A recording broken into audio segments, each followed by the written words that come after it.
September 19th, and Pub Talk is back. Today, the NFL and college football season is in full effect. The coaches on the other side will also taste some beers for you, and we're going to have some hops of the week to finish off the show. But before Pub Talk begins, we want to thank our sponsor, Route 11 Chips. Route 11 Chips, the best chips here in the Shenandoah Valley, with great flavors such as barbecue, Chesapeake crab, and salt and pepper. 25 plus years of being in the business has led to some damn fine chips, so check out your local stores to grab your chip bag today. Okay, lights, beer, action.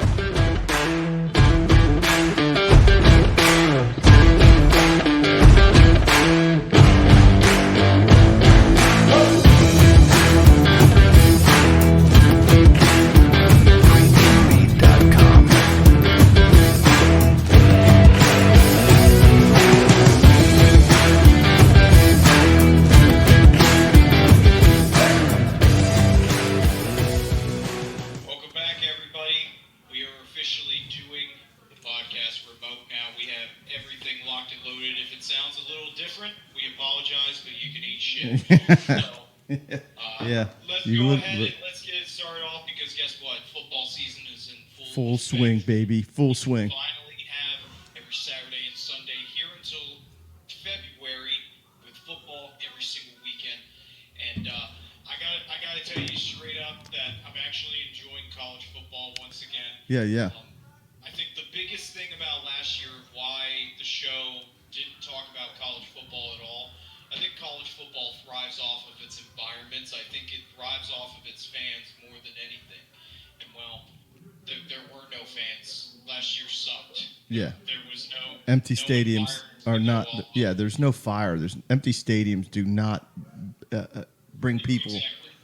And do not get people last excited. night when I saw Penn State against Auburn, I go, like, that game had so many false starts, so many timeouts called by Auburn because, like, they're in an environment that they haven't played in yet. It was electric.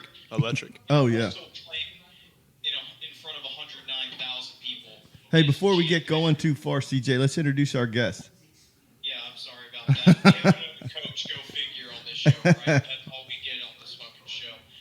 Coach Breeden, welcome to the show. Sorry I can't see your face right now. But You don't want to see it. I'm just kidding. I'm assuming you know football. Yes, sir. Just a little bit. You're on this show. Just a little bit. Welcome to the show, and Thank I hope you enjoy your stay. I hope you enjoy the beers as well. He'll be back. It'll be fun. We'll get rolling That's here. right. It's great It'll to be fun, here. It's and great to be here. he'll be back. Definitely be back. We'll bring So- somebody else. Like I said, as Coach said, let's not get too off track. But for college football these past couple of weeks, I mean, what have we expected? Well, Alabama hasn't dropped a single step. And sure, they looked a little struggling yesterday against Florida. But Florida played their ass off. I mean, what do you want to say? Today, Everybody's supposed to roll over and bow down? SEC football, man. yeah, I get that. I thought after the first week of that terrible game against Miami, I don't know how that game was. Yeah, then Miami went and got smoked again. So, that's how the ratings are in college football. Is you never know what the hell you're going to get with the damn rating system. It's like freaking NFL QBR. You never know what the fucking rating means. If you apply QBR to freaking Aaron Rodgers, it's automatically higher than if you apply QBR to Kirk Cousins because it's fucking too subjective. It's shitty. It still doesn't change my mind on why I still like the NFL more because I do like defense more than offense. Yeah. I don't like explosive plays constantly. I like seeing some defensive stands. I do like seeing turnover on downs. I like seeing the crowd get behind the defense and causing false starts and penalties. I like seeing that stuff. And in college football, you still don't get that a lot of the time, just because offenses are more explosive in college because the game speed is not the same. It's not. It's Right. When you see players go to the next level and they fall out after a couple of years, it's because the NFL is Right. completely different. The NFL is a meat grinder designed to weed out all those that just don't get it done. And you're right. You could take a 4-star, 5-star athlete from high school, drop him into freaking Division I football, and he can get chewed up by that. but the best of the best will play on Sundays, and that's what's special about the game. I don't want to take anything away from any of the college players, obviously. I mean, because there's some pretty damn exciting games, you know. The comebacks, the freaking Hail Mary, that's just fucking amazing to me. I just love that kind of stuff. And you only get that in college football, the true excitement in college football, just simply because, when College Game Day rolls into your town and sets up in front of their Old Main or whatever your main building is, and you get 50,000 people just going freaking ape shit at 8 a.m. in the morning. That's pretty special stuff. 100%. I had it come to my own university. Yeah, It was yeah. fucking amazing. How many times? They came there twice, didn't they? Twice, yeah. Yeah, JMU. Lost the first Yeah. time, Oh, yeah. Won the second time. So, Yeah. it's still amazing, though, to see College Game Day come to your scene. But I think a couple of teams you have to talk about. Number one is Clemson. I mean, Trevor Lawrence is gone now, and so is a lot of their team. And now with their quarterback now, I mean, I can't even say his name. Yui Ungalega. Shake my lega. Yeah. drink beer for a reason. So, I Mahala. Say that Clemson does not look good. Yeah, they don't. Straight up, they only beat Georgia Tech by 8 points. They won 6. 16 to 8. That's 14-8. That's absolutely unheard of for Clemson. They won 14. Yeah, Yeah, no passing touchdowns from the quarterback. none. No, he only threw for he didn't even throw for 150 yards. He had 126 passing yards. 126 passing yards. Yeah, the NFL, yes, is predicated on the passing game, but the truly elite college football teams can throw the ball effectively.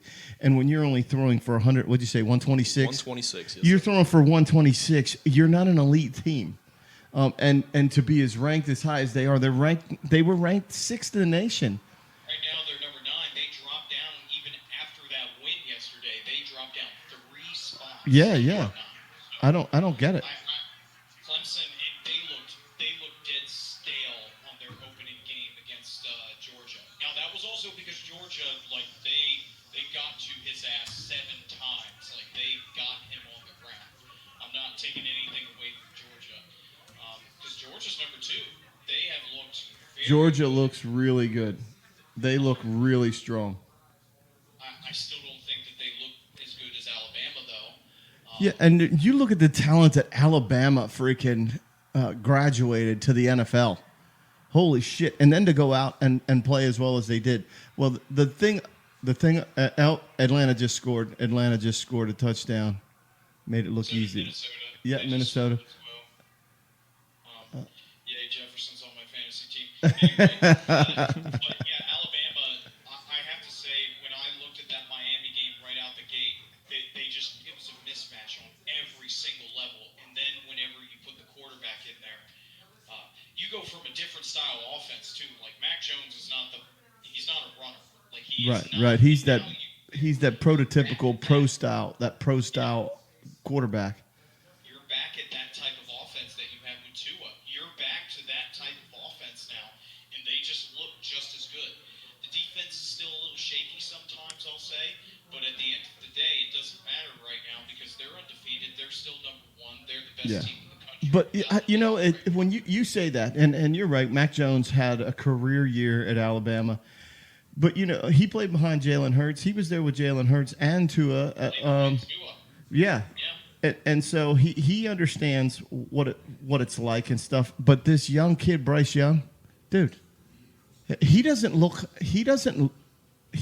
shook about anything. Like the situation just isn't big. He's starting his first year for the defending national champions. And it's like he's been there for 5 seasons. You know what I mean? That's right. He just looks so comfortable So there. yesterday he had 240 passing yards and 3 touchdowns, no interceptions. Yeah. Just dialed it up. I mean, you make the plays that you're supposed to play. And I was going to say this earlier, because it's the one thing, it's a hallmark of a Nick Saban team is their discipline. That you don't, the only way you beat a Nick Saban coach team is to just beat them up. You have to be bigger, faster, stronger than them and play in the moment bigger, faster, and stronger than them because they're not typically typically going to beat themselves. That just doesn't If you're expecting to go into a game and have a Nick Saban coach team and say to yourself, well, we're just wait for their mistake. Well, you could be waiting a long fucking time before that happens. So, that to me, that's really, really the hallmark of Alabama is their discipline and how they play. And they're just so strong on special teams. Okay, Auburn ran a kickoff back and beat them the one year. But, okay, how many other games have happened before then? How many other punts and kickoffs have taken place? Bullshit. You have to beat them up to beat them, period. And that typically doesn't happen. Another team that right out of the gate looks kind of very shaky right now is Ohio State. And I think that's more due to their quarterback. I mean, you look at the past couple years for Ohio State, their quarterbacks have been very good. You went from Haskins to Fields right away. Well, you went from Barrett to Haskins to Fields in consecutive years. And they have looked very potent on offense. And then this year you have C.J. Stroud in, who is, I don't want to say he's not as good, but I'll say that he is overthrowing his receivers a lot. The offense looks very stale. The defense is also giving up so many yards.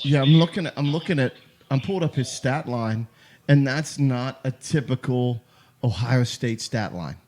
Your starting quarterback. I don't know if he throws for 160 yards. What's his? Do you see his stat line? 160. He threw 185 yards, one touchdown, and one interception. Not even 200 yards of passing, and that's a freaking that's a Josh Fields game first half. Those are first half stats for Fields. Yeah, and I mean let's look at who they're playing. Tulsa's a really, really good FCS team. I know they're D1, but if they were, I know that. I'm just saying that they would be a really, really good FCS team, and they're playing freaking Ohio State, and Ohio State only beats them by what was it, 41-20? 41-20. That's right. Yeah, I'm like, okay, you beat them by 3 touchdowns. You should have beat them by 5 touchdowns at least. And they hung around for a while. I think when you look at the stat line, Ohio State was only winning like 13-6, 13-7 at the half. So that's not a huge vote of confidence to me. Fuck that. Well, with that being said, their running back had quite a game. Henderson had 277 yards and 3 touchdowns on the ground. So that's a good day. That's a fantastic day running the ball. So I mean, what they're lacking in the passing game, they kind of made up with running, but you're right. It's still not the stats you're used to seeing from Ohio State. Yeah. I just they're not the same animal that they were in the past. They're just not, and that's how it goes. That's the thing about college football. Look, they can only be good for so many years. You'll find one guy who's just not as good as the others. Yeah, it's only the second game. The anomaly. Yeah, third game for some teams, but the anomaly is Alabama remains really good year after year, and it goes back to recruiting. But when you start to get into these cycles where you only have somebody for a couple of years after they've hit it big, because they're going to go to the NFL and cash in. and while that sounds sucky, you got to think about the kid who, doesn't have much or didn't come from much, and now he's got an opportunity to make more money than fucking 10 people do in their lifetime. They're going to fucking do it. Well, another team that they played against that is like really good now is Oregon. Yeah. Oregon is a team that is undefeated right now, and they exposed Ohio State. Like they really did expose them. Sure, the score may not show that, but in terms of defensively, they're very explosive on the offensive side of the ball for Oregon. Well, right now they're undefeated. I don't know how they played Stony Brook last night. Yeah, what is that? Is that a That's a SUNY school, isn't it? That's a SUNY school, right? State University of New York, right? Yeah, it's a SUNY school, Stony Brook.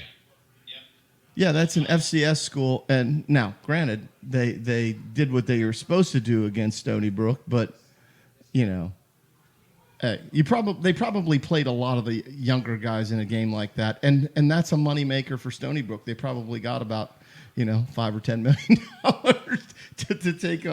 to take on Oregon. And if I'm the coach of Stony Brook, I'm like, hey guys, I'd be passing out KY jelly because we're gonna need to be lubed when Oregon rolls in here and wears our ass out. So Surprised that FCS teams were able to play against FBS opponents, considering COVID restrictions and everything. yeah, like yeah. that.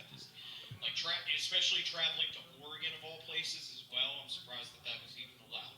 So Yeah. Oh, yeah. But the NCAA, let's just say this: the NCAA has never been about logic. They just do shit, and then you're like, why did that happen? And that's just the NCAA. After 1 year of not having fans, they're like, yeah, this is never happening again. Right. We're never going to allow this to happen again. We will never let our revenue be affected by this. And the NFL, the big shield, the big NFL, the shield, they did the same thing. Right. Your Uncle Joe was talking to your mother, and she posted on Instagram or Facebook or whatever like that about the picture of the whiteout at State College. And my brother answered her. He goes, that's nothing but a giant super spreader. That's what that was. So my wife went to Penn State, and my brother and his wife lived at State College. Their kids went to the same elementary school as James Franklin's kids. Wow. Yeah. So, and James Franklin used to come to the elementary school and hang out with the kids, and Wow. And he's the biggest used car salesman that there is. I'm not a huge James Franklin fan. I don't know. Shake hands, kissing babies. He's like a classic American politician, and I smell shit, and then I'm immediately locked onto it. What's that? There's a lot of coaches like that. Yeah. A lot of players who come to play for them. Yeah. Because they're another team. Penn State right now, they're undefeated. They beat Wisconsin week 1 after looking very shaky. Start out. Man, did they look bad. It was 0-0. I'm like, oh my God, here goes Penn State again with their fucking inside zone screen pass to the right side, slant pass up the middle. No tight end, no play action, no nothing, and oh my God. And then they started chucking the ball down the field. They started running power. They started running under center. I'm like, what the fuck is this? What's going on here? Yeah. And then their defense started to thrive off of it and held a Wisconsin offense to basically. With a pretty damn good running back too. Well, they only held them to rushing. They would not let them beat them over the top. They would allow the run, but not the rush, not the pass, because they knew that they couldn't throw the ball. Your mother said Penn State moved up to number 6. She sent me a text, said they moved to number 6. Yeah, it's because I sent her that. Oh, you did? Okay, she sent that to me, and I just thought I'd throw that out there. Yeah. Because they played Auburn. You know your mom's a last fan night. of the show. And Auburn, it's SEC versus Big Ten. It's going to be a good game, hopefully. And, Bo Nix for Auburn, he doesn't have the best deep ball. I'll say this. He didn't look like the best passer last night, but that's also because When he was a freshman and he came in, you're thinking, here's a freaking runner, gunner, chuck it around the place, Johnny Manziel kind of Right. thing. Well, here it is 3 years later, and he ain't any better. No. he's really not. He's still He has making not the same progressed. mistakes. Now, did he throw a pick? Did he have a game-defining miscue? No. But you're playing at Auburn. You had better find a way to score some points, or they're going to be looking for somebody else. You're going to be yesterday's business. And But I also think that, it's a new head coach. Remember Gus Malzahn? He's fired from last year. Yeah. He's not there anymore, so they're still working out some kinks, it looks like. yeah, But at the end of the day, Auburn, it doesn't offensively. They only can really run the ball. They don't really have a very good passing attack, and you can't rely on your defense constantly, especially in college football. You can't just rely on your defense in college football. Yeah. You're not the '85 Bears. You can't do that anymore. yeah. It's terrible, but college defenses get worn out. They get way worn out more than what an NFL defense is. And I don't know why you see that, but that it does happen. So shit, I don't know. Well, I think it's because of the explosiveness of the plays, because you're all over the field constantly. Yeah. But Yeah. How about Michigan? Does Michigan surprise you at all? Does Michigan being competitive surprise you? And that, worried about Michigan. huh? I'm not worried about Michigan I was just saying, I was looking at a couple things with them, and it surprises me. Then I look at Coastal Carolina. Coastal Carolina is back inside the top 20. The chance, they're in it. Ole Miss scored 61 against Tulane. That's a Lane Kiffin coach team. Are they worthy of being in the top 10 or top 20? Or if they played, because chances are Lane. Let's face it, Lane Kiffin gets a lot of freaking shit. But at the end of the day, he's a pretty good offensive coach. He really is. And so if you got a Lane Kiffin coach team playing in the SEC and Ole Miss, they're going to beat all the lower tier teams. But what's it going to be like when he plays against his former boss, Nick Saban, or he goes against an Auburn or a Georgia? What's it going to take? Yeah, they beat Oklahoma barely fucking beat them. Right. That's what I'm saying. Is that's just one of those situations where, and I'm not a huge fan. I'm not a huge fan of Oklahoma either. They're in that freaking class. It's the disappearing freaking division. Oh yeah. The Big 12. It's gonna fucking disappear completely. But that's the no defense division. You know what I mean? They don't play any defense. They chuck around the ball everywhere, and they win games of 45-40, 56-51, because nobody's playing defense.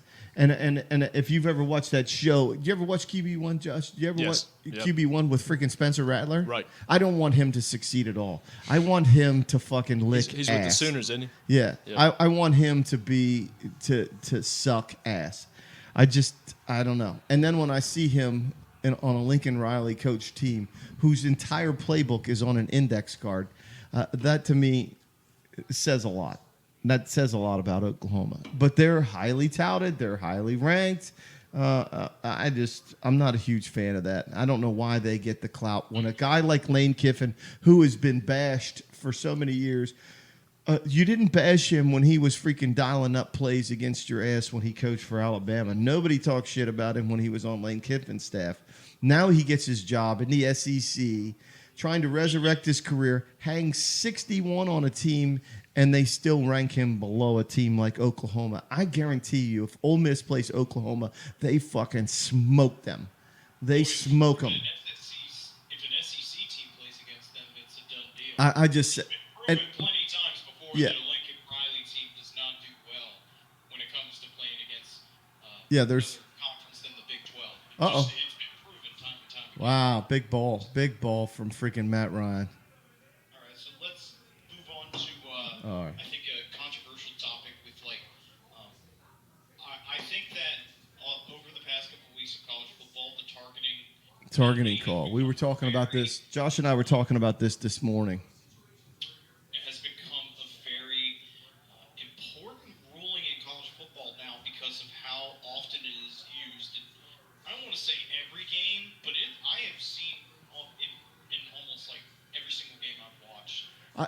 If you watch major college football, you're right, CJ. If you watch major college football and there is a big play, and oftentimes this shit happens near the goal line, or somewhere there's a big play on the sideline, and generally speaking, it's a running play. When that shit happens, it impacts the game. Like it just fucking comes out of left field. Changes all momentum. Yeah, it does, and it happens in just about every major game. And it shouldn't be. I gotta tell you, like last night when I was watching the Penn State Auburn game when that kid got ejected from Auburn, Yeah. He is trying to make a play. His whole job as a defensive player is to try and stop them from getting it. Right. Don't let him cross the goal line. When you see how the guy is trying to make a second effort at trying to score, and Yeah. he comes in to try and hit him, And he clearly hits him with his. He didn't lead with his head. He didn't lead with his head. He led with his shoulder. Everybody said, even the commentators last night were talking about that this should not be a targeting, that this is not what was going on. They said exactly what you said. He's just trying to keep him out of the end zone. And then this shit happens, and you say to yourself, what the fuck, man? And I think it was Joe Klatt, because it was in the Penn State-Wisconsin game where the quarterback from Wisconsin is looking for contact. He is not going out of bounds and ducks his head Yep. into contact. Yep. And it's what the Penn State defender does. He's like, okay, And he scraps him a Remember little that when he's got lit up on the sideline? Yeah. Oh, yeah. He got lit up, and apparently that was for targeting. And I go, first off, your quarterback is looking for contact there, and he has intent to hit him. Right. He has intent to hit that defender. He's going to You're lower telling his me the head, defender lower his has shoulder. he has no fair cause to do anything. He just doesn't have a cause to do anything. Like, what the fuck? What is the point? You have to have intent on this ruling. That is not intent. Right. Your quarterback's showing Right. the intent right Right. there. Yeah. Yeah, and it's supposed to be that way. If you look at the rule and the policy, the way it's written, especially in high school, is you're not supposed to, as a running back, lower your head to initiate contact, because that in effect makes you the targeter. You become the targeter. And so what's a defensive player supposed to do? Give up his chest plate, give up his back, give up his shoulder to your helmet that's leading. It's just the biggest crock of shit.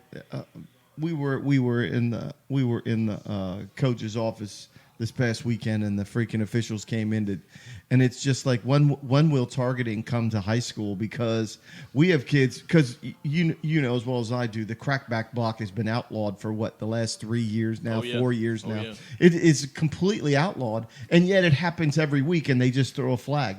They don't do anything else, and that's my thing, is that this whole head-to-head and this freaking targeting rule continues to happen every week, because there's no way to define intent.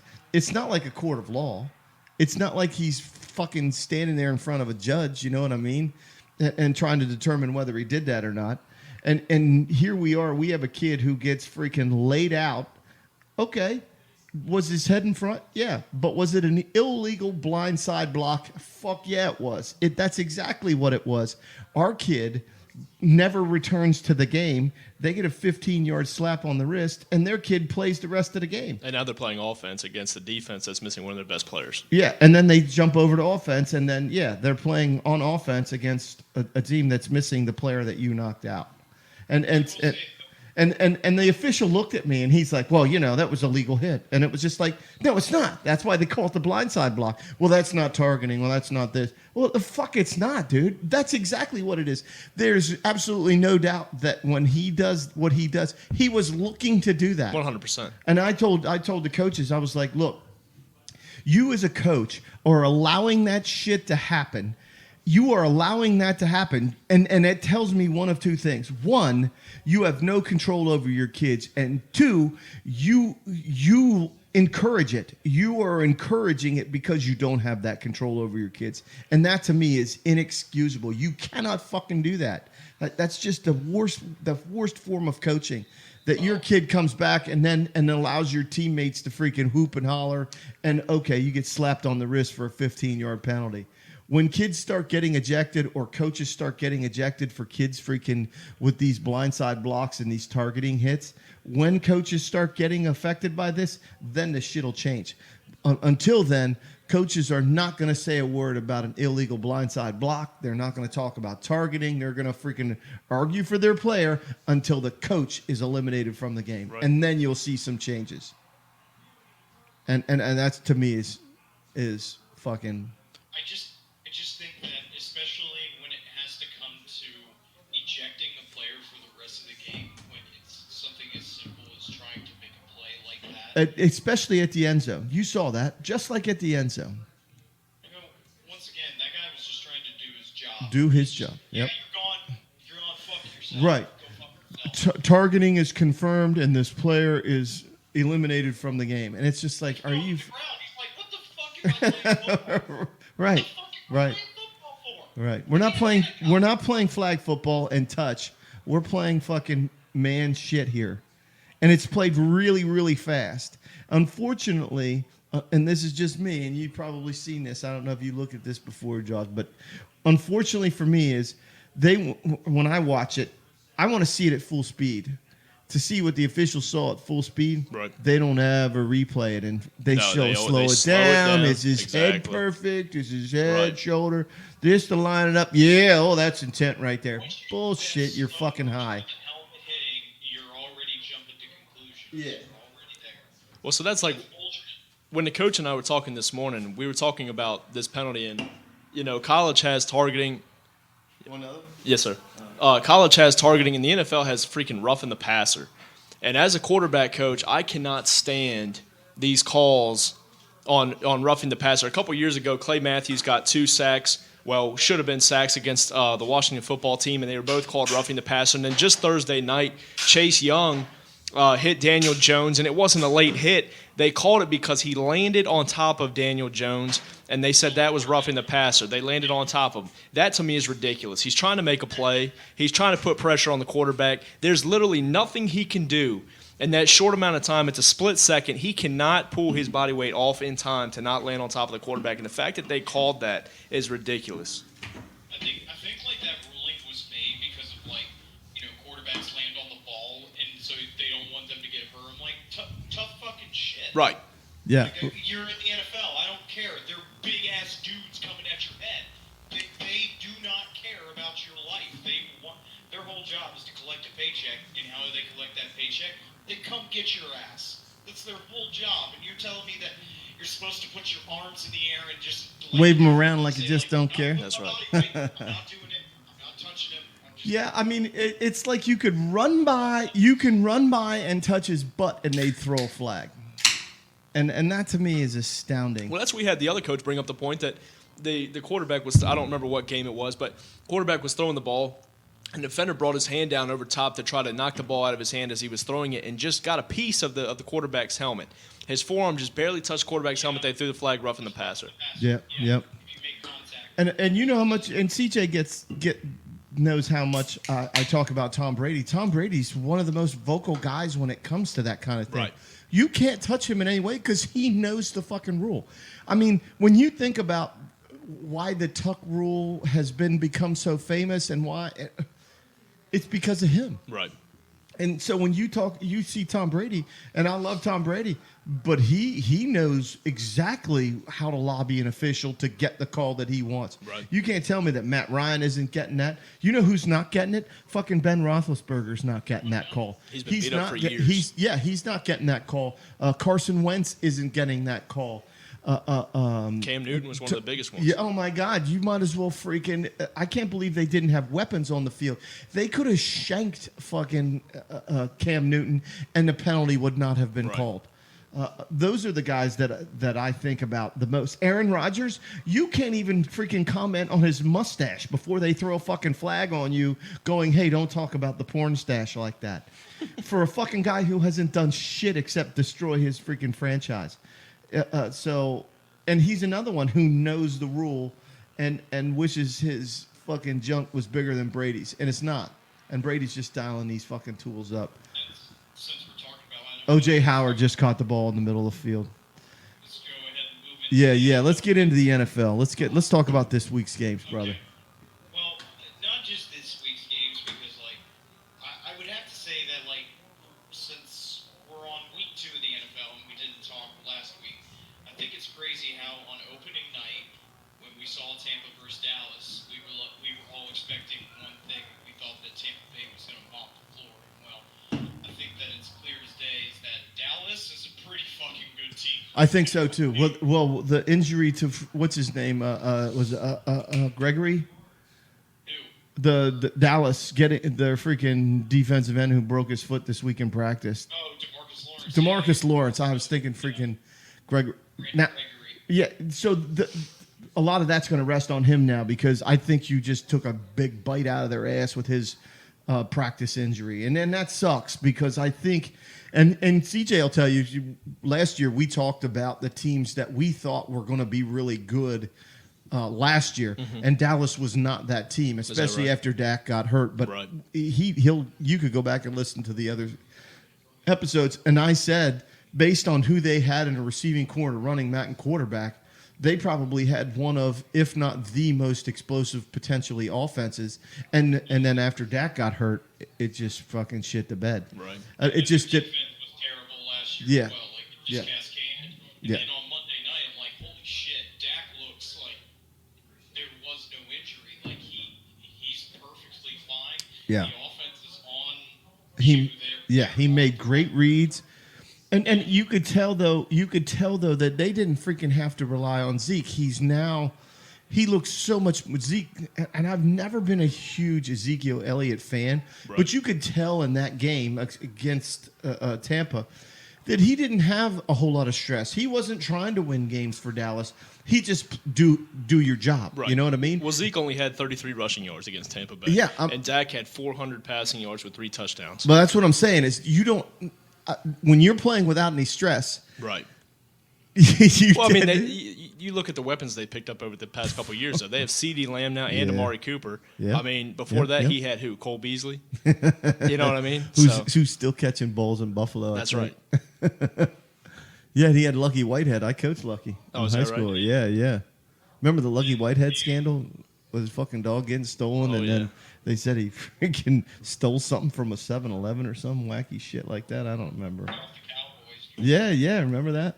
turned out to be false. Yeah, it was a fucking false story, and they cut him anyway. Oh man. And now he's having a great year in Canada. Attaboy. Great season in Canada. Yeah. But I didn't mean to cut you off. We just went off on another tangent there. the other team, Tampa, I mean, I said that it was going to be like that, but they're probably going to look rough. They probably will look rough. You're back out on the field. He just threw another touchdown. Tom Brady just Mike threw his Evans. third touchdown to Mike Evans. You're going to look rough on the field. And it wasn't the case. Yeah, it was. They did look pretty rough in some ways. Chris Godwin with that fumble and then also some drop passes. They Yeah. were just, Brady threw 2 interceptions. Yeah, I when I look at what the expectations placed upon Tampa Bay makes it really hard to perform when you have an enormous amount of expectations and tell his team that. what's that? Just don't. Tom doesn't give a fuck about that. And don't, No, I'm just saying in general. Don't even listen to them. I know Win the in game, general. That's all you have to do. Just win the fucking game. Yeah, I think in general most teams deal with that and they don't deal with it effectively. Tampa, it's just a matter of time. They're just getting lubed. You know what I mean? Right.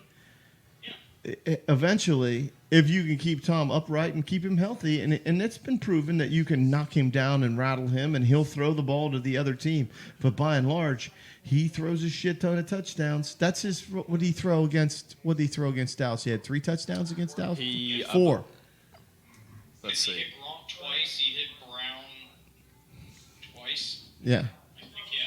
Do you have that stat line? Up? 379 yards, 4 touchdowns, and then the 2 picks that we just talked about. But yeah, four passing touchdowns. All right. So 4 passing touchdowns last week. He's got 3 now, and they're not even at the half.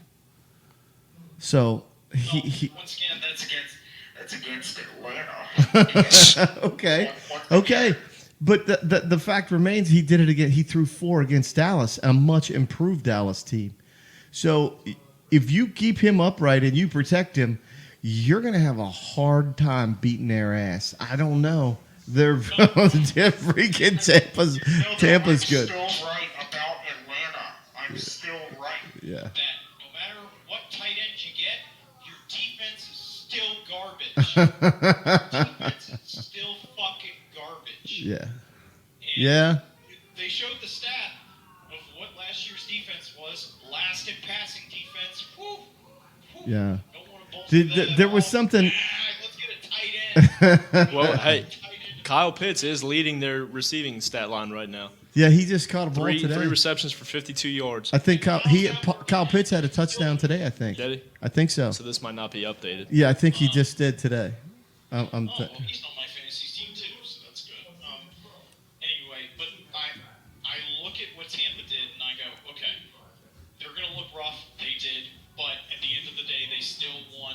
That was the end. I was shocked because I was like, I think Dallas is going to win this game, and they didn't, but they still looked really fucking good. All right, so let's move on to. Oh no, it was Cordell Patterson who scored the touchdown. I thought it was Kyle Pitts, and it's not. It's not. Okay, Coach, I got to ask about your Bears. Oh. Like right off the bat, second game you get Fields? Sorry. Second game? Yeah. I like it. You dealt with the redheaded douche. I So CJ, you don't know this, Coach, but CJ fucking hates Andy Dalton. He fucking can't stand Andy Dalton. But Not as much as Marvin Lewis, but I still don't like Andy Dalton. right, yeah. Or Joe Flacco. No, When no, you look at the position he was in when he makes the stride out of bounds, I'm thinking MCL strain. But is that the magic button that puts Fields on the field? I mean, you won the game. Yeah. After your defense, I don't get it.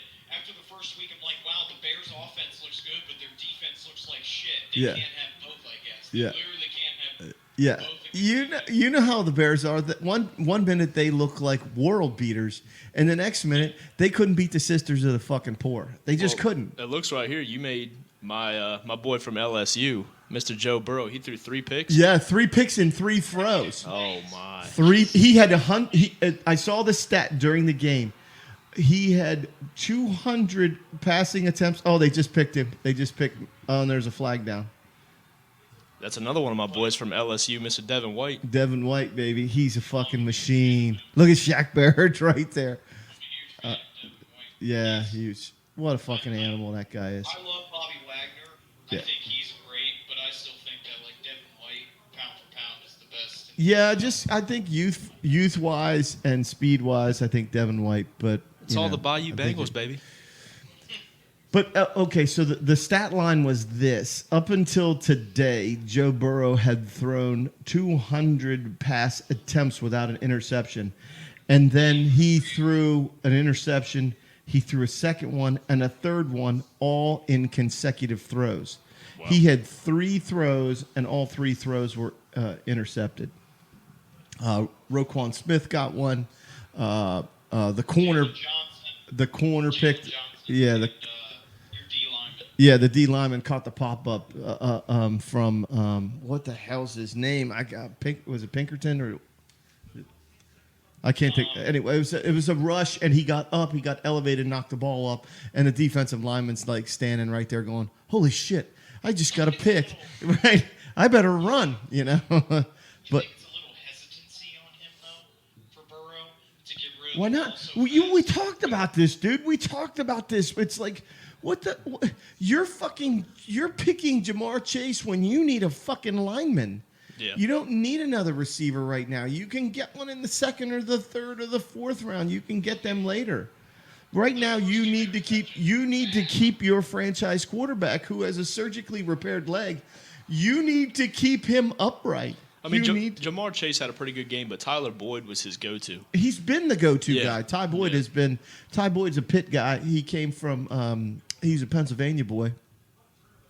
But But once again, the hesitancy, those first 2 interceptions were bad. Man. Yeah.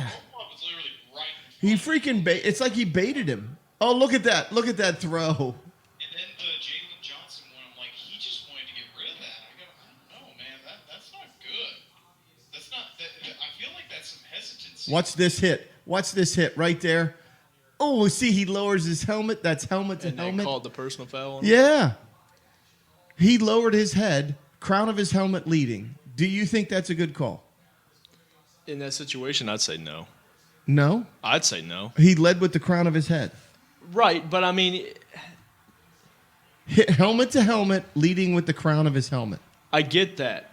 I He get that. barely tapped him on the head, though. But he's already fading out of bounds. I mean, And- it's not like you're coming right at it. You know what I mean? The receiver's And fading out was of bounds. it was it devastating? No, No. it wasn't. It was glancing at best.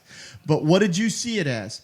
They slowed it down, Exactly. and they There's show no his full head speed. dipping. There's no full and then speed. they show the head whipping back, and they're like, "Oh, personal foul. He stopped playing rough in the NFL, young man." But you know what? That's a black-on-black crime, and that won't be reported. So But that's okay. the Bears week 1 did not look that good. Today, I mean, they almost No, they struggled. They did. They struggled. threw that But fucking here's the thing: the Rams freaking defense is fucking good. So, and the Rams offense is good. I mean, I don't understand this whole trade Matthew Stafford away and put him with the Rams and they're like saying he's going to resurrect his career. Well, if I'm not mistaken, wasn't he the quarterback for fucking Megatron?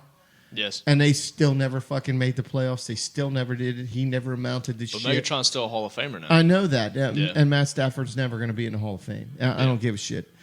Unless something happens here in Los Angeles. I don't know. I'm just... Well, he looks pretty stout.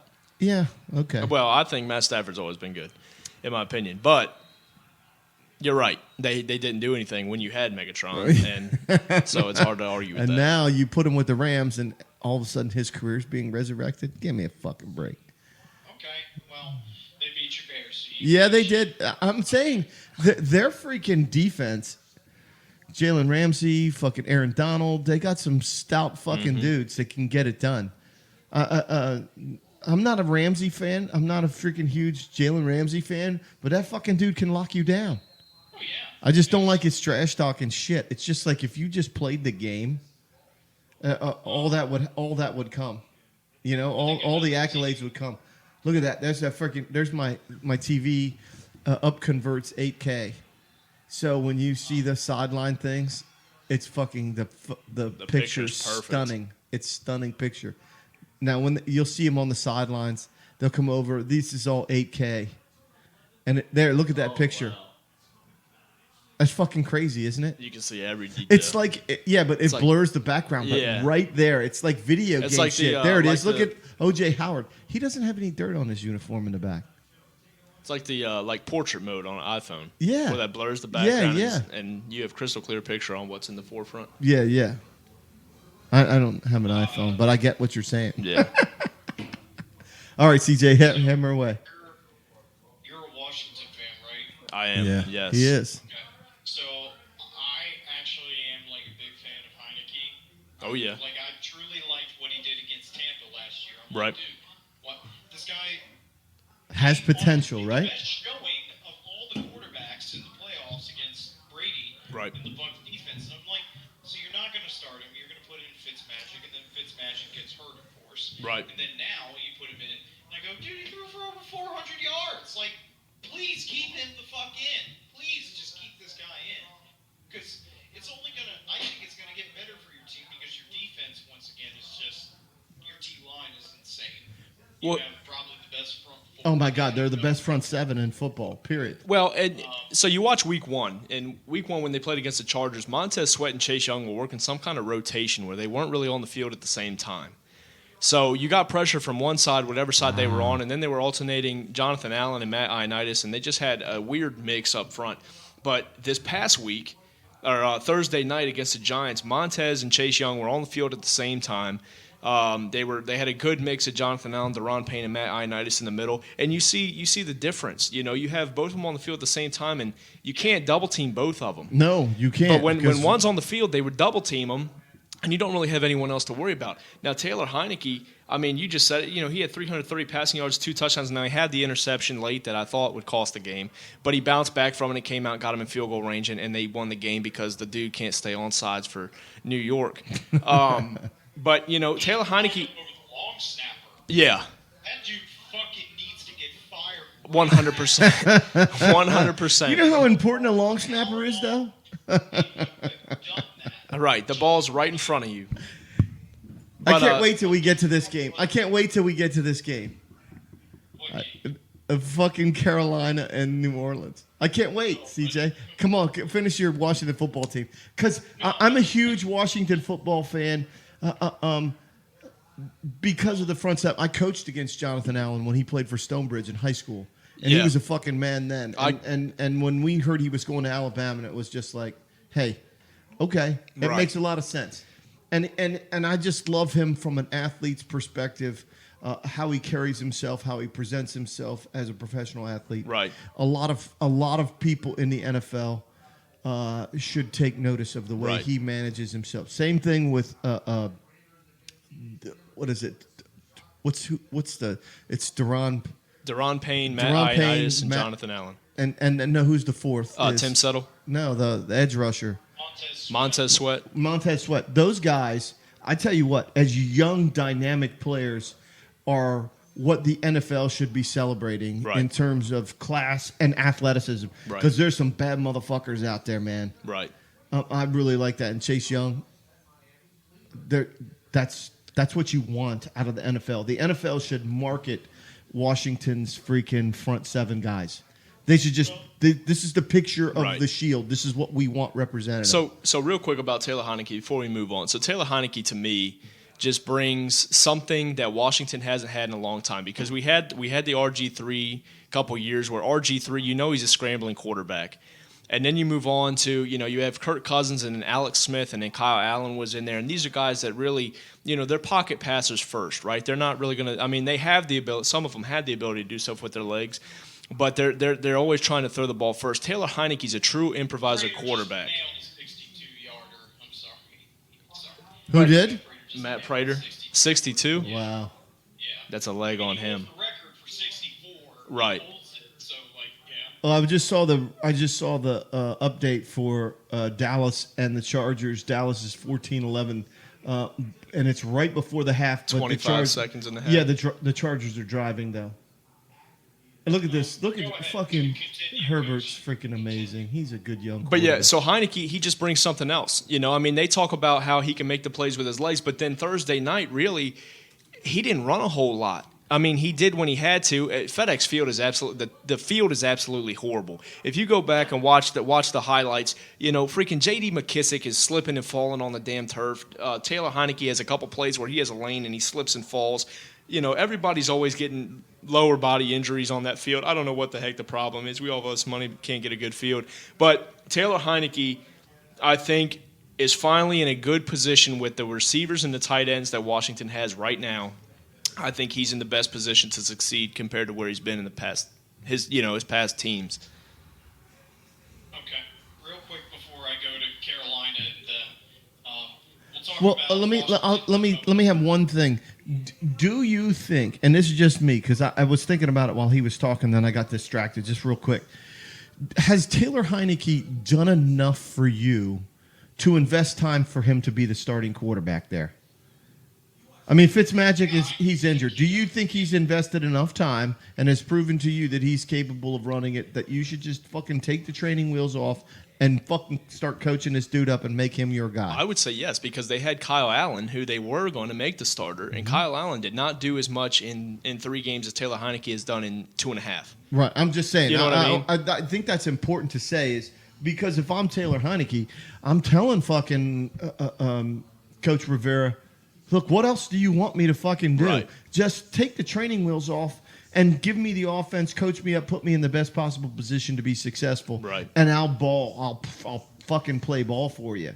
But that doesn't seem to happen. It's just like, I'm not a huge fucking Fitzmagic guy. I just not him at all. I just don't like that shit. He's bounced around for a reason, right?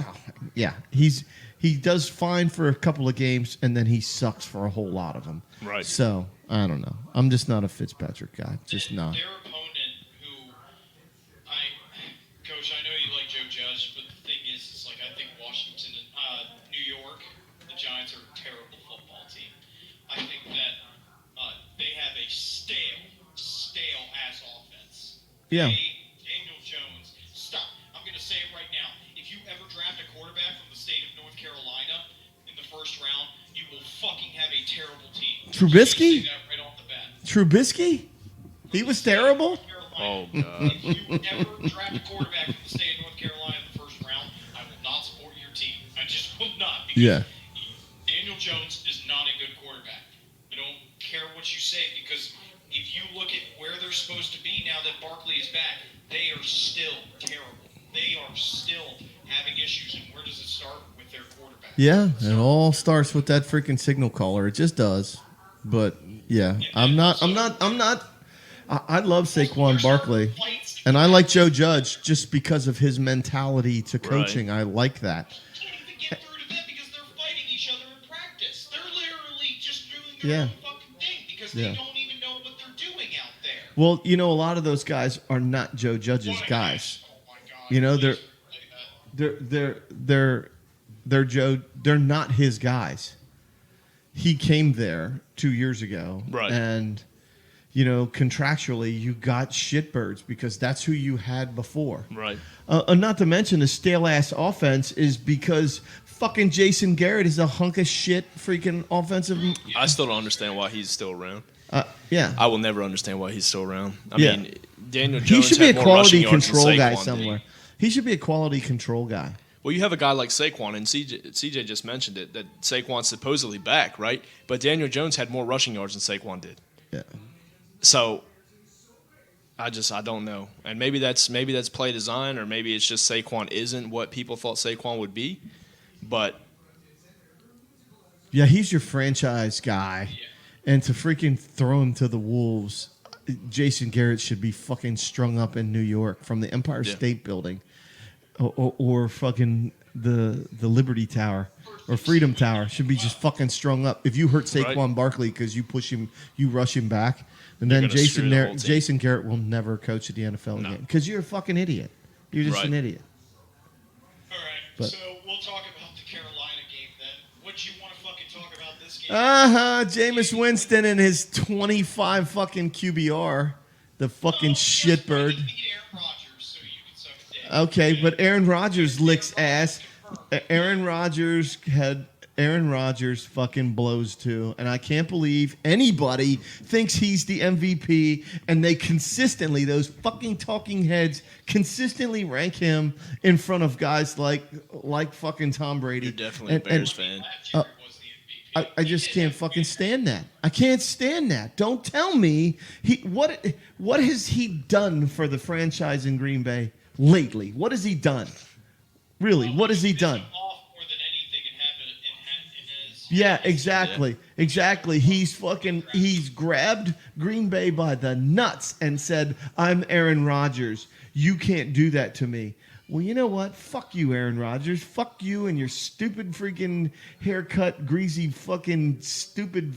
Stop looking like Kaneki from Greece, okay? You got fucking Yeah, your teeth. fucking stupid mustache and your bullshit. Well, it's just one game, and I'm sorry if you don't think I lick ass, but I do. He probably does gay porn on the side. I guarantee you. Fuck Aaron Rodgers. Fuck him, and any of the cocksuckers who think he freaking is better than Tom Brady and he's MVP. Eat shit. Eat a fucking shit sandwich. I can't fucking stand that guy.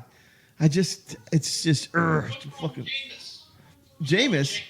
Oh, they just touted him. Yeah, Taysom Hill. I'm glad that he did because I don't think that Taysom Hill is a good quarterback. Neither one of them are. Who Yeah, cares? Neither Taysom's one. definitely not, but I don't think Jameis is either. Jameis Winston was the first 30 for 30 guy. But the thing I like about Jameis still though Is he's a thief and he steals crab legs. is that everything that what's his name, Sean Payton was saying last year when Taysom Hill went in as the starter, for Jameis to have the balls and say like, no, I'm going to be the fucking starter. Like they even signed Taysom to this big contract. They signed him. Yeah, and said, they gave him $100 million. And If I'm Taysom, Jameis said, fuck you, I'm going to be the starting quarterback. And he did. I like that. I admire that. yeah, and that was great. And then he went out and licked ass today. So I don't care. I don't care. Because the Carolina team, I mean, You know how I feel about the fighting rules. I don't even call them the Carolina Panthers. I call them the fighting rules. Oh, is that Because right? I love fucking Coach Matt Rule. Oh, yeah. I love him ever since he was at fucking Temple. I love that Well, guy. Sam Darnold definitely looks like Much- he's fitting right in, right? Resurrected. Why? fitting right Because Because he was with the Jets. Right. The Jets are the Jets still, so yeah. yeah, but at the end of the day, Coach Rule is putting him in a position to be successful, doing the things that he can do. Sam Darnold can do so many things. He can make the throws in the NFL. So you build an offense around his skills. What a novel concept. And you know as well as I do, that doesn't happen everywhere else. That doesn't happen a lot. But I just like the fact that Jameis Winston, I just like his. I love his passing stat today. I'm just so happy about it. But another, what was the team? Oh yeah, the Jets. The Jets are back to their old ways. It looks like. What was it? They're getting after it, bud. Sue. Jameis Winston was 11 for 22, so he had 50% passing. He threw for 111 yards. Whoop-de-doo, Basil. What does it all mean? And he threw 2 fucking picks. No touchdowns, 2 picks. So, It's a divisional game. Don't forget about that. You know, how come you can't say he fucking sucks? Why can't you say No, but I'm that? saying, like, this is what happens when divisional teams play. It is very, like, they know the ins and outs. Of He teams had that play. 5 fucking touchdowns last week, CJ. He threw 5 touchdowns last week. Because Green Bay, once again, doesn't figure out that, guess what? It's not just Aaron Rodgers on the field, and they actually need defensive players. Like, that has been Come the on, case. just say it. Jameis led the team in rushing. What do you have? He had 19 yards and 1 touchdown. They also. I did see the touchdown. I watched the touchdown on Red Zone. Yeah. Yeah, 19 yards. So, I'll just say that, like, sure, you're not the biggest fan of Jameis, but I still admire the fact that, like, you said fuck you to Taysom Hill. Yeah. Yeah, you said fuck you. Like, Taysom Hill said, "Okay, but when I go to the bank and I cash my check about to this say. week, I don't care. He's getting paid I either don't way. care what a crab leg thief thinks. I don't care. Big return by Atlanta. Big return. They just opened the second half, kicked off. They squib kicked, and he freaking ripped off like a 45-yard return. Oh, he fucking blocked him in the back. Look how shitty that is. That's fucking NFL, and you blocked him in the back? Don't How- touch him, bud. How Don't fucking... touch him. He's not making the play. Do not even stick your hand Is out that there. guy making the play? No shot. He's no shot. He's making the play, and he's blocking him clearly in the back. It's just shitty. Dude, you're lucky to be on the 53-man roster. What the fuck? Okay, I'll talk about my Steelers real quick. Uh-oh. Week 1, we looked pretty shitty. I'm not gonna lie. It wasn't the best showing. Well, you say shitty, but I say they just weren't on track. Like, they have the potential to get on track and do things. It's the same offensive woes that was with last year, where And it's you got a whole not new your OC there, offense. Matt Canada. Exactly, but it still doesn't change the fact that nothing, like, our offensive line is not that good, so you can't run the ball with Najee. And then I don't understand where there's no dynamic offense. There just isn't. I don't know why. It may be Ben. I don't know. But your defense is getting torched because they're on the field constantly. Yeah, that I happens. definitely think the Bills kind of beat themselves in that game.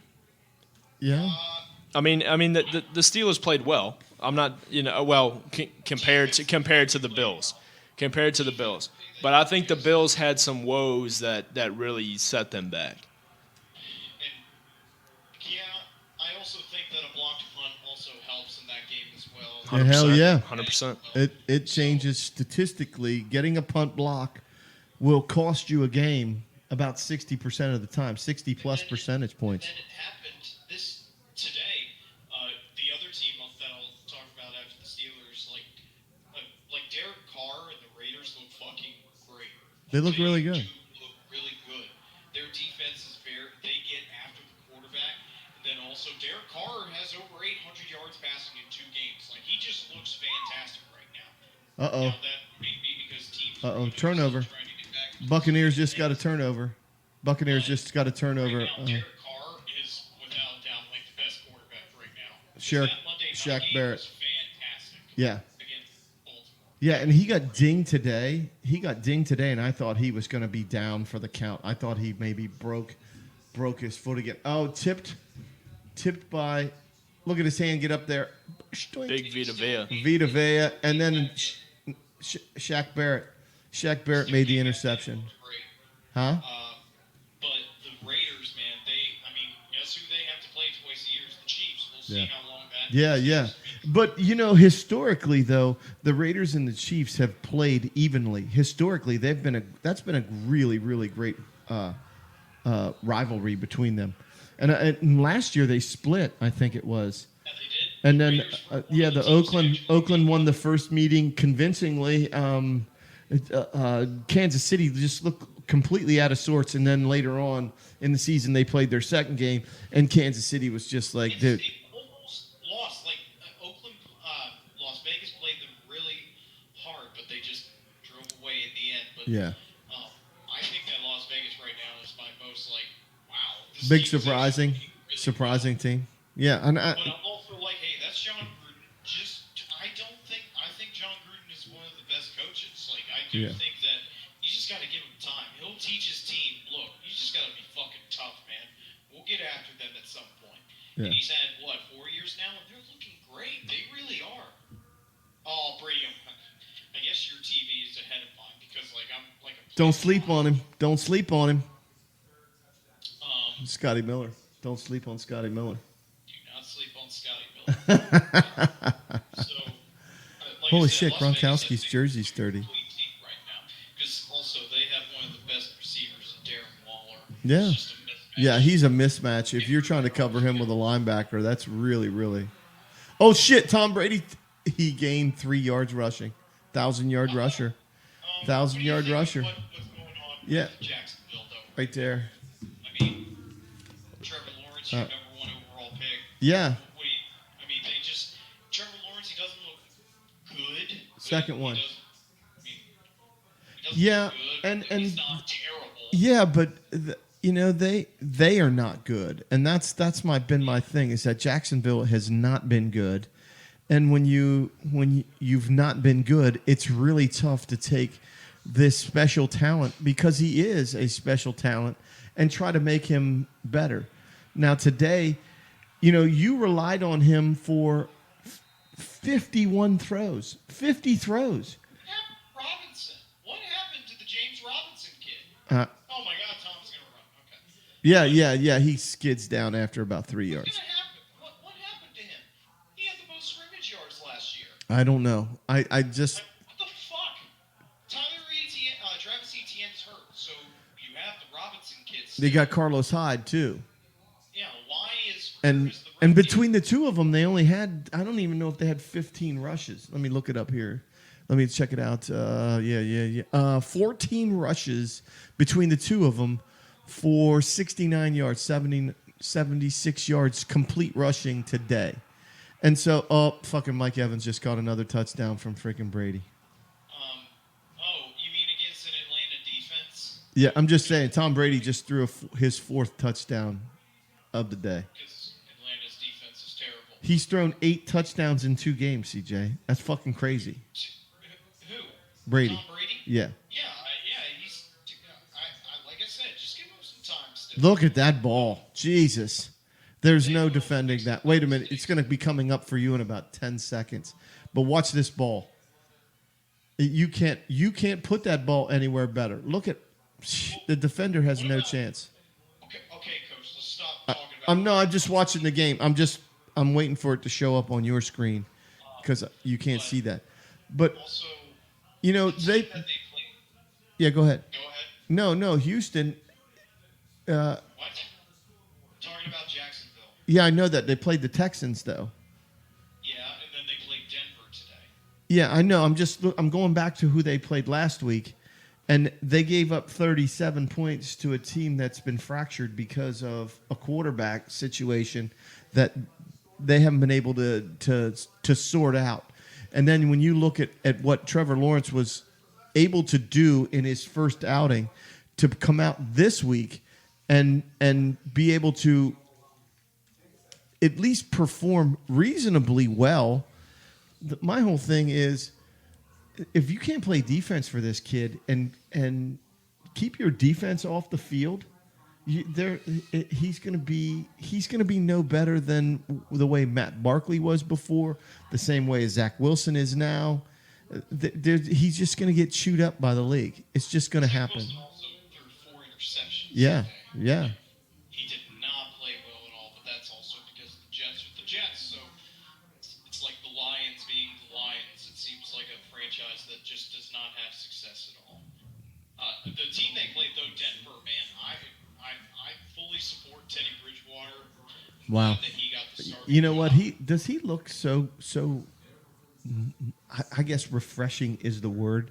Like he just looks comfortable. He looks in command. Yeah, I think that's yeah. the biggest thing, and I think that's why Vic chose him as the starter. Like he looks comfortable out there when the Hit it. Let me hit it. There it goes. It's All right, there we go. We're Yeah, good. just kind of like kind of hit a hit. Sorry about the technical. Little bit of technical difficulties. Yeah, technical glitch right there. But Coach is old. He doesn't know what computers do. yeah, I do. Shut your ass. But no, our principal sent a note around talking about this shit. Right. And then my classroom is right around the corner from the bathroom, and the kid, one of my students asked me to use the restroom. I'm like, yeah, hurry up, because he just got back from lunch, and I thought, no big deal. And he goes, hey, Mr. Montier, I can't go downstairs. I got to go downstairs. This bathroom's locked. And I'm like, why would they lock the bathroom after lunch? Right. And then I find out, you know what they were doing? They tore the fucking soap dispenser off the fucking wall. They tore the soap dispenser. So- And then I told my class, I was like, dude, I'm going to get kicked out of school. And they're like, what are you talking about? I go, I'm telling you this right now, that if I go in the bathroom and I see somebody doing a TikTok video, I'm kicking their fucking ass, because they're the reason I can't take a piss or go drop a deuce whenever I want to in class, because you got some fucktard in there doing whatever he's doing. And I'm like, fuck you.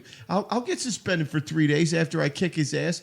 And if people stood up and said, stop fucking with my privileges, and they ganged up on these assholes, then it would be freaking different. But they don't do that. So reading about this, and I thought nobody says...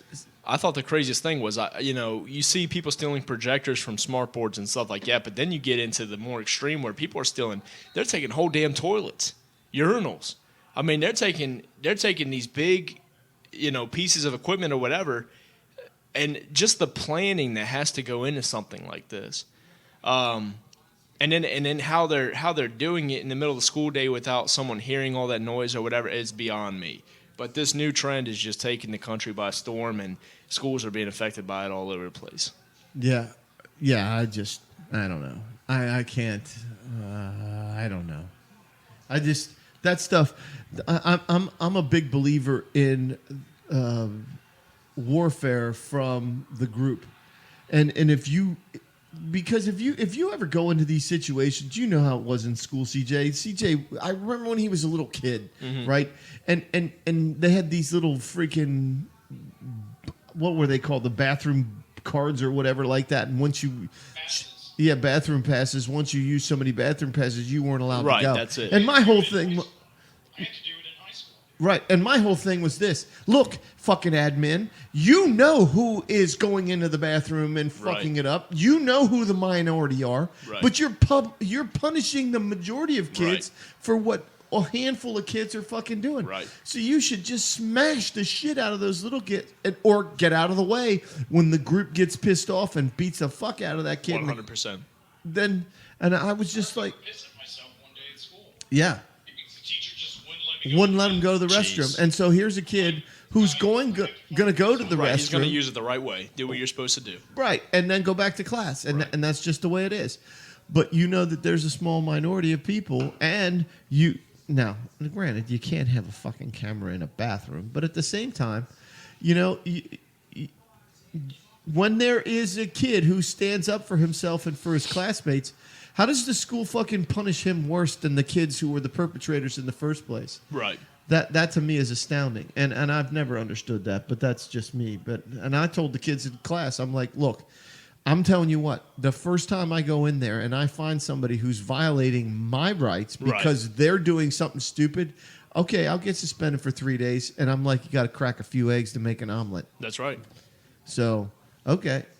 You want to punish me? Okay. But I got my point across. And the next time you go in the bathroom to do some TikTok video and somebody smashes your forehead off a sink, okay, then you don't need to go in the bathroom and do a TikTok video. Exactly. And maybe I'll go, hey, watch this TikTok video as you do the hot licks. This is the ass lick when I fucking smash your head off the freaking sink and then put my butt in your face. How about that? Because you're doing fucktard, tears shit off the wall. Right. Yeah, so that's just where I'm at. I'm sorry, but that's just my 2 cents. You know what I mean? You know how I get all fucking riled up about that stuff, but that's where I am. That's how I live. That's how I think. I just don't.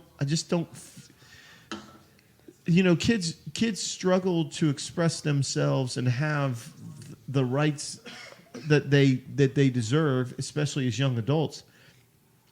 But when you know how public schools treat kids. They don't treat kids with freaking detail paintbrushes. They treat kids with rollers. They roll everything, and everybody gets lumped into one thing. And for a kid who does the right thing, it makes no sense to do that to them, because nowhere else in life are you going to be treated like that.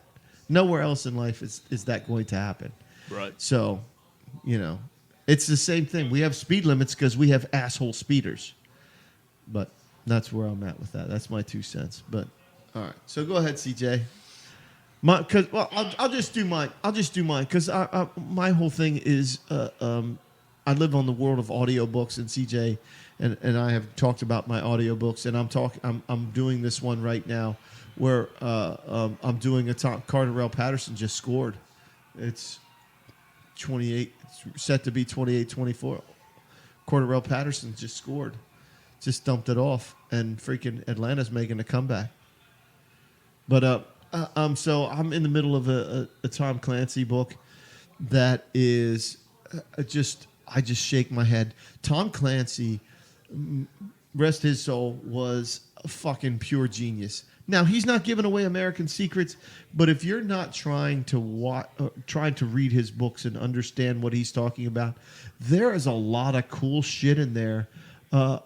In his books that give you common knowledge about the military, politics, in general, everyday life, and how people view the sanctity of life in America. And I was just listening to a book on the way home. I was listening to one of his books on the way home, and I found myself thinking, like, I'm not listening to a book. I'm listening to a commentary on American life. Right. And I can't get enough of that. And that's my hops, is that if our listeners aren't checking out Tom Clancy, and yes, they're long books. The books are long. They're big. They can be complicated. They go in all different directions. But if you just take them for what they are a slice of Americana that you don't normally get from a casual nonfiction book, because that's or a fictional book, because that's what they are. They have non-fictional components splashed into a completely fictional story. But so many of the little things, like, for example, the book that I'm listening to now is that Jack Ryan becomes the president of the United States because the president, the sitting president, is killed when an airliner strikes the Capitol building. And this book was written 7 years before 9/11. Wow. And it just talks about the jihad that came from the Middle East and all of these things, and I'm sitting there going, holy shit, he was a freaking what do you call it? He was a visionary about the way shit was supposed to happen in the world and in life. And so I don't sleep on Scotty Miller. Don't sleep on him. Number 10, Scotty Miller, CJ's favorite. But that's where I'm at, and that's how much I like freaking Tom Clancy, because this last book that I'm listening to is just phenomenal. It's just so good. So is Tom Clancy? Is this the same guy that had, like, they have Tom Clancy's The Division? And stuff like the video game. He was the creator of that. What is it, CJ? What's the name of it? Rainbow Six. Yeah. Okay. Rainbow Six. Yeah.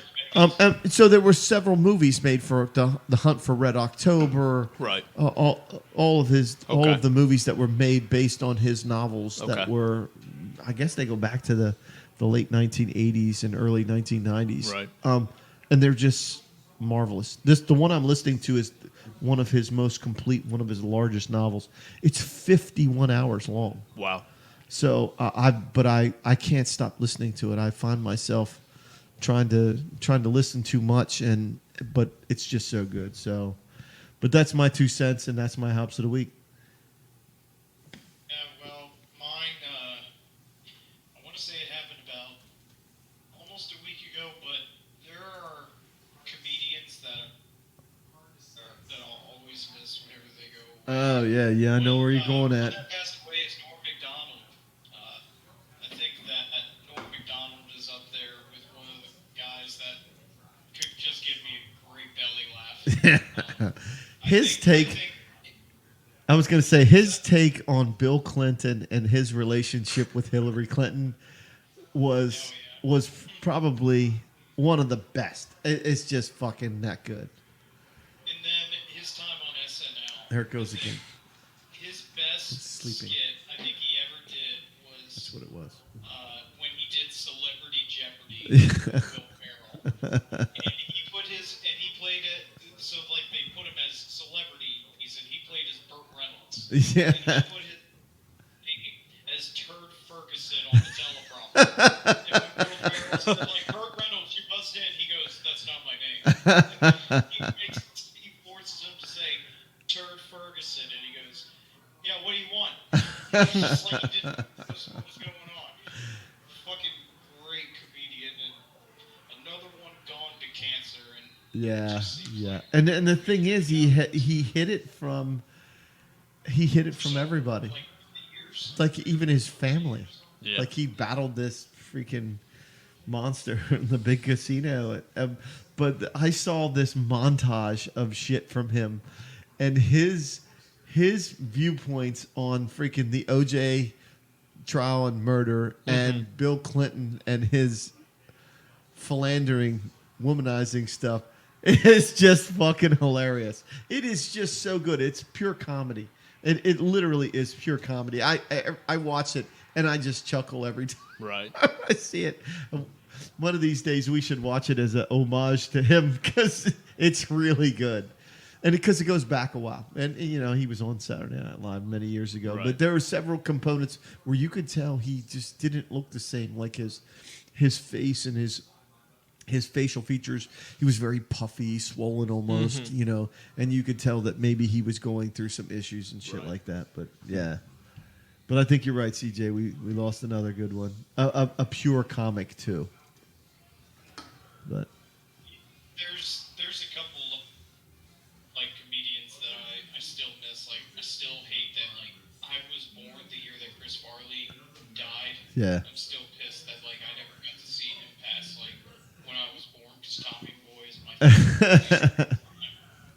yeah, And then another one that is Robin Williams. Yeah. I Oh, just yeah. hate that Robin is gone, and that he killed himself. sure. One of the greatest ones of all time, though. Two of the greatest of all time were George Carlin and Richard Pryor. They were the trendsetters. They were the guys who set the bar for what comedy was supposed to be. You Right. know what I mean?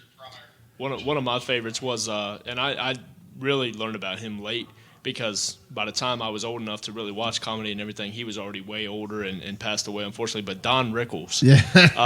Don Rickles and Dean Martin. You Yeah, go Hockey back and Puck. watch those Yeah, Hockey roasts. Puck. Yeah, right. Hockey Puck and all his other, famous lines. And he was actually Mr. Potato Head in the Toy Story series for guys my age that grew up watching those movies. But, Well, CJ's only a couple years older than you. Okay. So Yeah. CJ's going to be 27 in April. Okay, so- and I'm 23. Yeah. So, yep.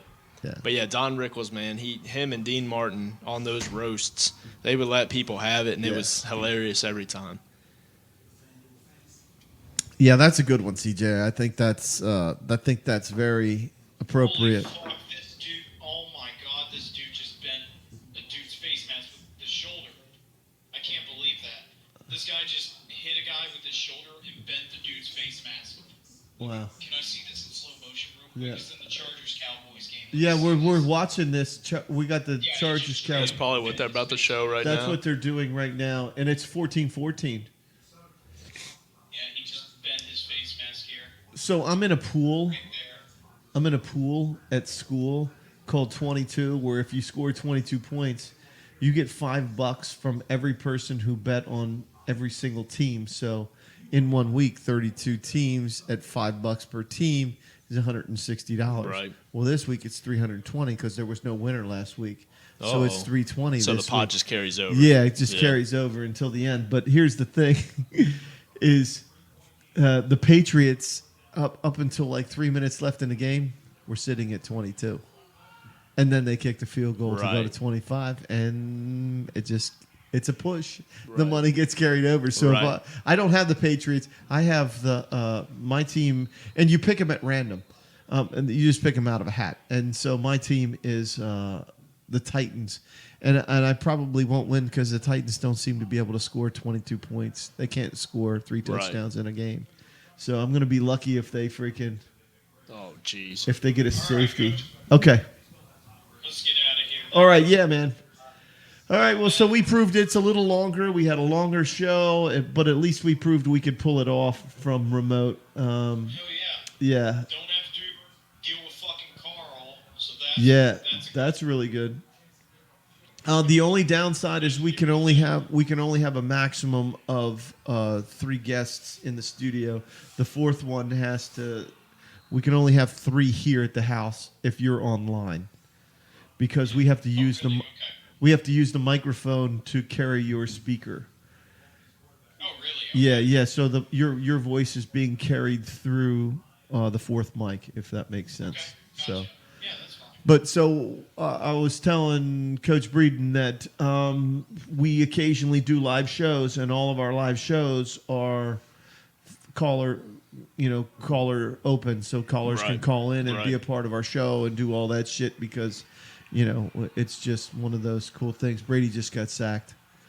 It's 28-25 Tampa, and they just sacked Brady.